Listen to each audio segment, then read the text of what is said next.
In this society, we have many problems and many situations that's going on.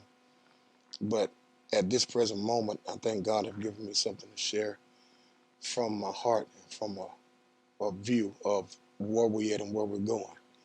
Now, I don't want to upset anybody, but we have to talk about issues if we're going to see change.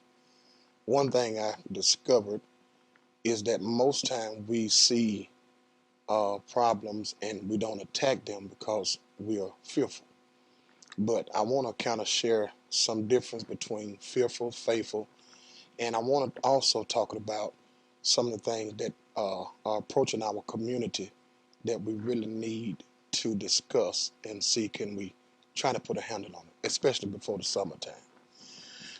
One thing I've discovered as a young leader, a young pastor, is sometimes we, as young pastors, we look at things differently.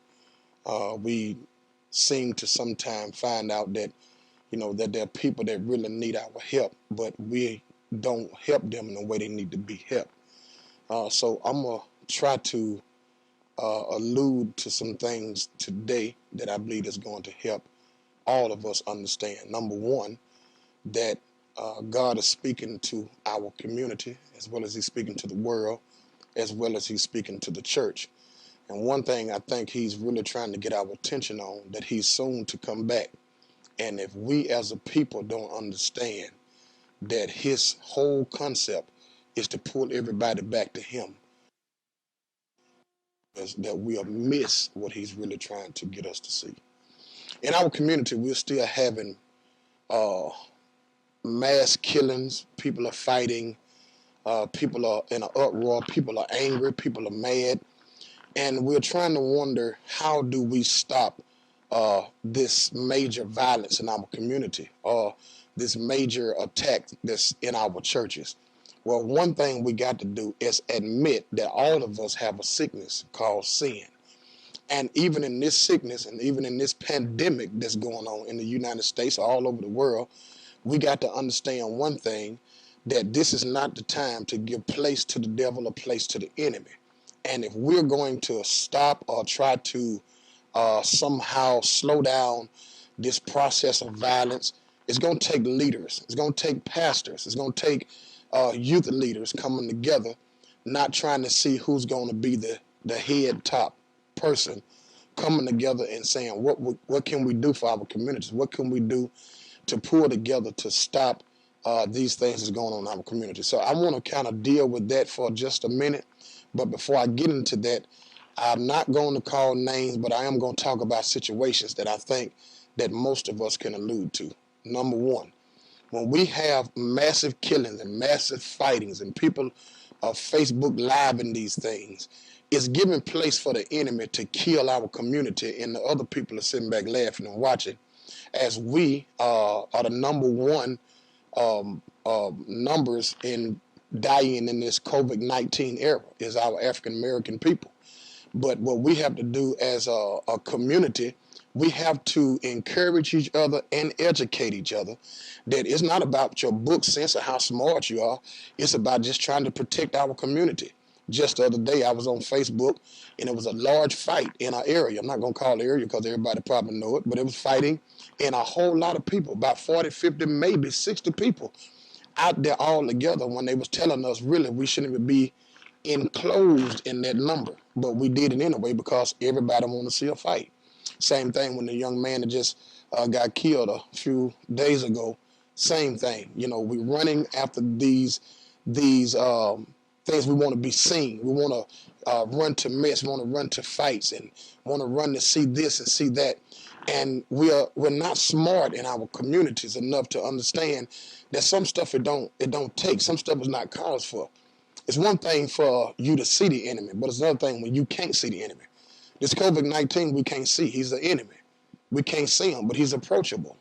You don't know who have it, anything like that. But in our community, we don't have preachers or pastors or leaders, I might get in trouble for this, to stand up and say, the approach that we need to step back and look at this thing differently. We're still trying to collect tithes, money, trying to make sure we still got members, trying to look good behind Facebook cameras trying to make sure our church still look good.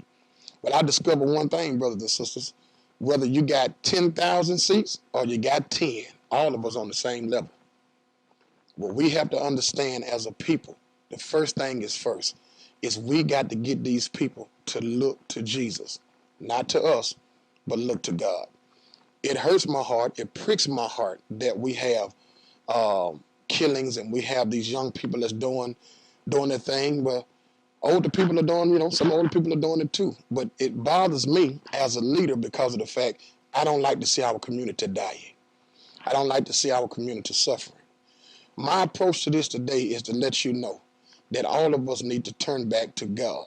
We need to turn back to who God called us to be and what it is we're supposed to do. Now, as a young leader, as a young pastor in the city of Macon, Mississippi, I want to tell our whole area, and I want to give us encouragement on this one thing, that God is not through blessing his people. This ain't the time to faint. This ain't the time to give up.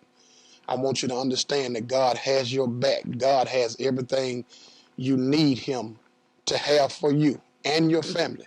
But you got to be faithful. You got to stick with it and don't give up. And I promise you, God has something special for each and every one of you. Now, I do want to say this, and I believe that this is going to bless all of us when I say this, is that if all of us can come together with one accord and pray, not just on one day of the year, but if we can go to God in prayer as a people together and ask God to help us and to show us what is you really saying? What are you saying to us today as a people? What is the message God trying to get to the earth? I feel in my heart God is trying to warn the whole entire globe that we think we're going through now. There's a day called judgment. It's more greater than this. And we all got to be ready.